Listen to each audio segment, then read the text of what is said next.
জানালার পাশে বেসিনের কাছে একটি পাখি দেখা যাচ্ছে। পাখিটাকে বিস্কিট খাওয়ানোর চেষ্টা করব। সম্ভাবনা কম, ভয়ে উড়ে যাবে, তারপরেও চেষ্টা করি।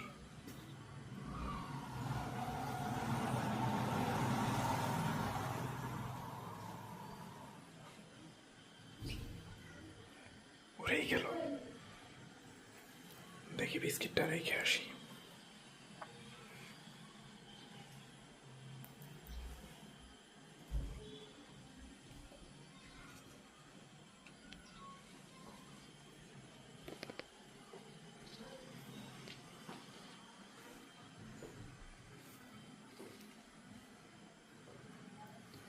পাখিটার জন্য অপেক্ষা